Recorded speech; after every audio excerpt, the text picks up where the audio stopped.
So the first thing that we're going to do is we have our spaghetti noodles. We're going to stick those in boiling water, and we're going to boil those. It depends on how firm or how soft you like your noodles. I typically do mine for about 12 minutes. I think the packet tells you, or the package tells you to do it, I think between 8 and 10 minutes, and that's more for an al dente type pasta. So let's get to boiling these. Okay, guys. So as you can see, we have a nice rolling boil. So we're going to go ahead and drop our pasta in there. Now, what I like to do, guys, is the moment that I've dropped my pasta in, you want to go ahead and start to stir it. I don't know if you've had instances where your pasta starts to stick together, and you don't want that. So we're going to go ahead and give this a nice whirl. Alexa, set the timer for 12 minutes. 12 minutes, starting now. I don't know if you guys noticed, but I like to use Alexa quite a bit while I'm cooking. It's really, really convenient. So shout out to Amazon and Alexa. Okay, so while the pasta is cooking, we've given it a nice twirl. While the pasta is cooking, we're going to go ahead and get started on our chicken and get it prepared. Okay, guys, so what I've done is, this is the hot pasta. I just took it off the stove, and I'm going to run some cold water on it. And the reason that we're doing this is because as long as the pasta is warm, it's going to continue to cook a little bit. And you don't want overcooked pasta. You don't want gummy pasta. I'm sure you, well, maybe you've had that, but it's just not at all tasty. It's not a great experience. So I'm just going to run, this is cold water that I'm running over it, just to bring the temperature down again so that the pasta doesn't continue to cook.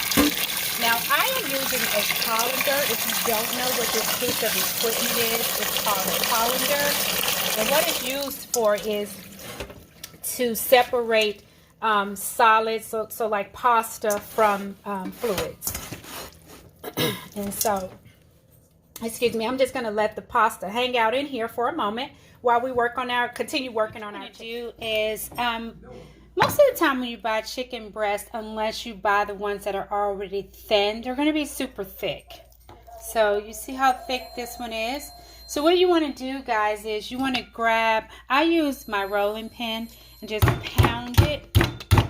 Now, if you don't have a rolling pin, please don't go out and buy one. Just use what you have. So you may have, so for example, I have this coffee cup and it's metal. It's pretty heavy. I could use this, or if I maybe used a canned good or something like that, just improvise. But rolling pins can be expensive. I don't want you to spend unnecessary money, so use what you have. So after I pound it, I have something that's like that. So that's much thinner. So you're looking for something that's about a ½ inch thick. Now you can buy, like I said earlier, you can buy already thin or thinner boneless chicken breast. You can also use boneless chicken thighs if you choose to, but these are chicken breasts. So like I said earlier, we have a few ingredients. This is a tasty meal, and it doesn't require a lot of your time, and nor does it require a lot of funds, because you're not using a lot of ingredients. So the first thing that we're going to do is, we have an egg, and I've already taken the liberty of beating this egg. And next I have some milk. Now this is whole milk. If you want to use fat-free or low-fat milk, you can use that. So we're just going to mix this together.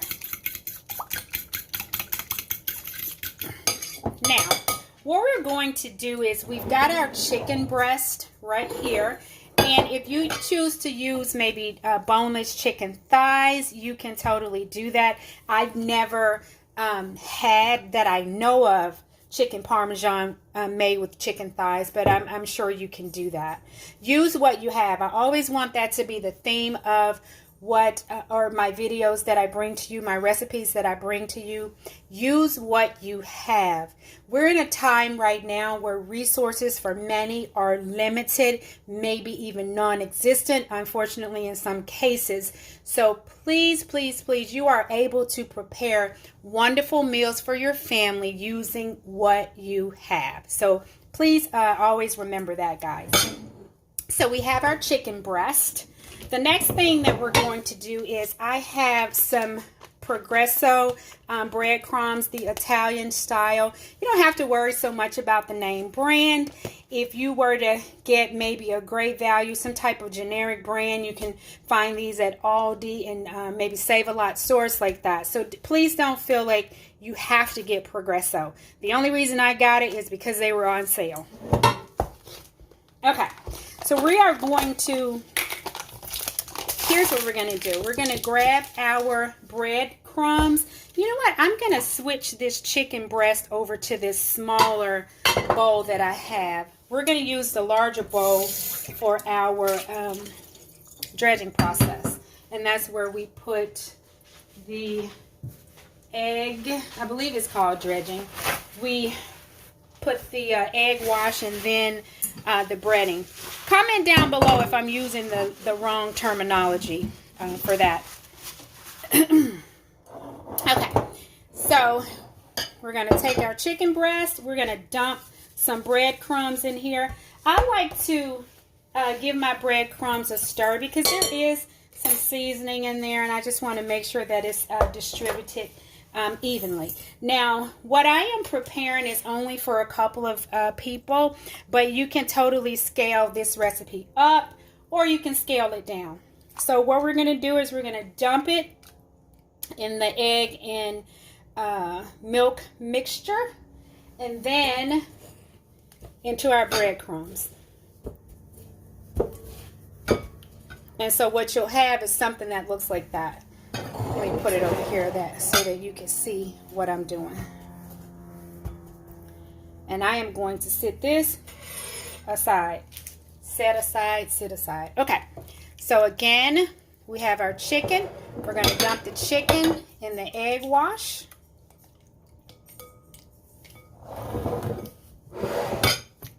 Into our breader. This smells amazing, by the way. Looks like I used a little, few too many breadcrumbs, which is fine. But you do only need, if you're doing, I'm doing 3 boneless chicken breasts, but you really probably need about a cup and a half of breading. All right. And our egg wash again. Our egg and milk mixture. Ooh, I'm making a lot of noise here. Okay.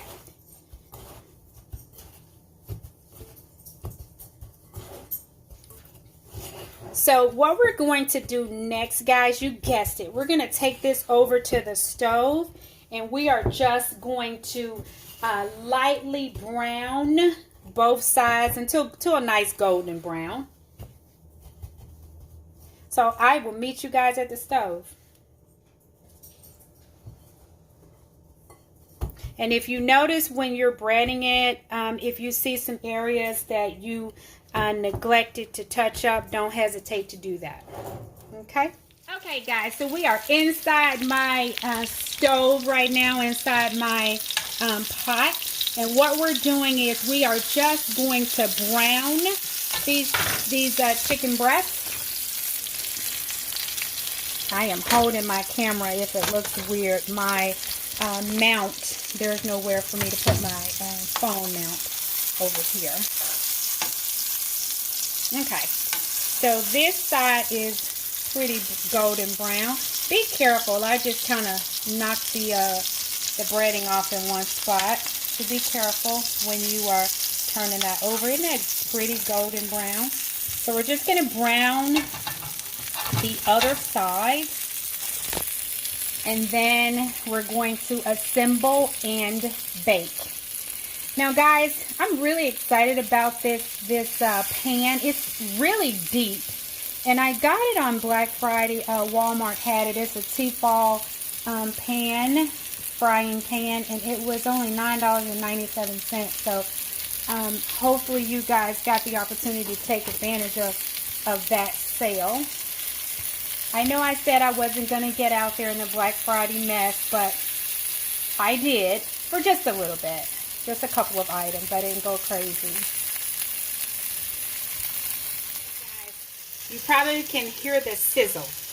So we have browned our chicken breast. Isn't that beautiful? You should smell it, guys. It smells so good. So what we're going to do is we are just going to put that lovely, beautiful goodness in the pan. And we are going to add just a few more ingredients to this, or a couple more ingredients, guys, to this, and then we're going to bake it. Now, at this point, there's a couple of things that you can do. If you want to keep this as a full breast, you are able to do that. The other thing that you can do is if you decide that maybe you want to cut it up, you can do that. And, you know, just have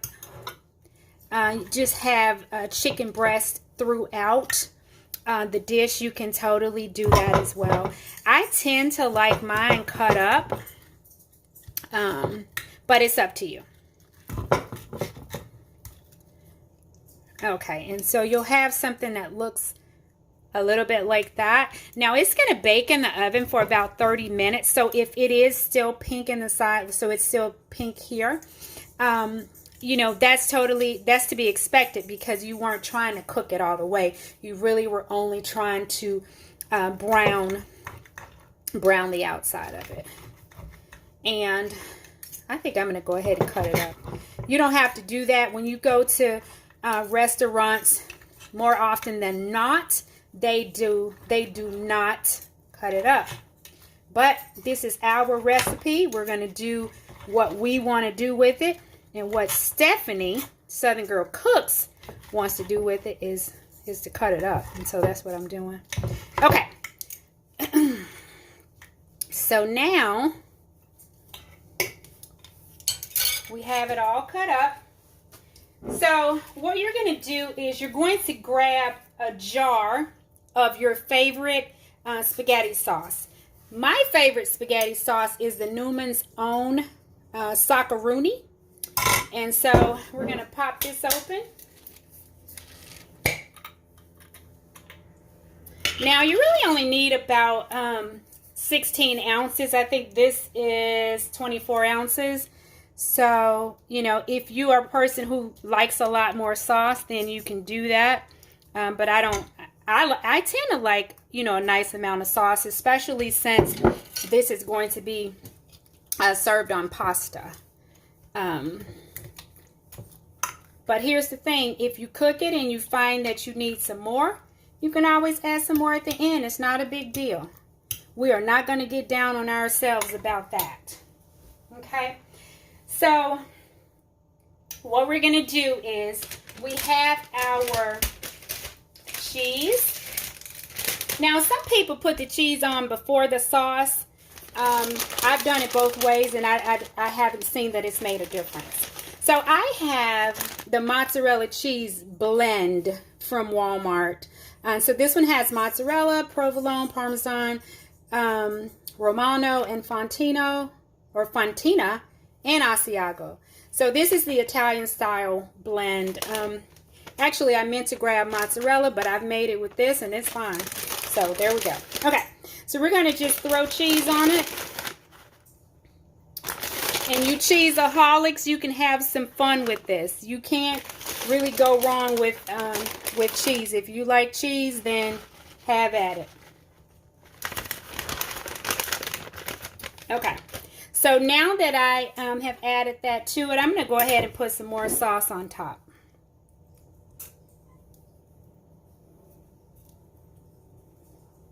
I said I wasn't going to use all the jar, but it looks like I did. Oh, well. Let's do it. Okay. So what we're going to do now, we have some shredded Parmesan cheese. So we're going to throw that on top. Now there's a couple of ways you can do this. I have the, the shredded Parmesan cheese. If you have one of these, just use that. What's our theme? Use what you have. I just happen to have, you know, all of this cheese. And you know what's funny? I'm not even a big cheese person.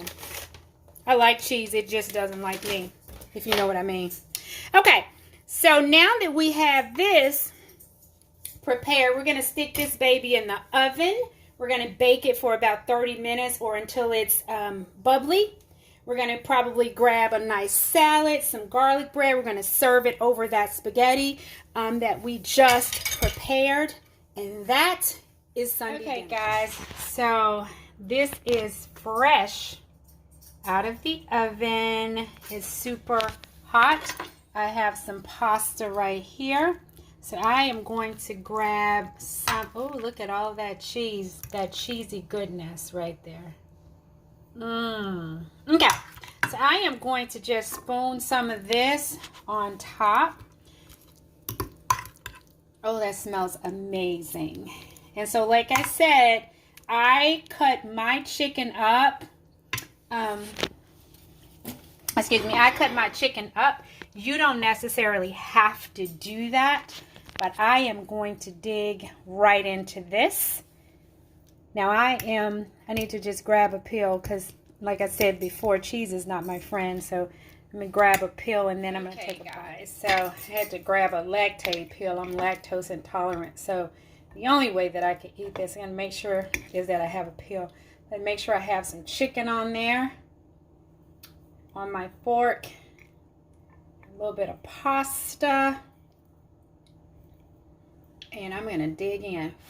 It's hot.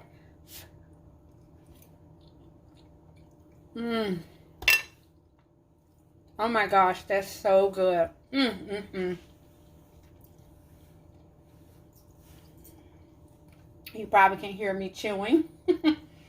So guys, I appreciate you watching. Until I see you in my next video, please don't forget to subscribe, like, comment, and make sure that you hit that bell notification. So each and every time that I upload new content, you'll be amongst the first to know. Talk to you soon.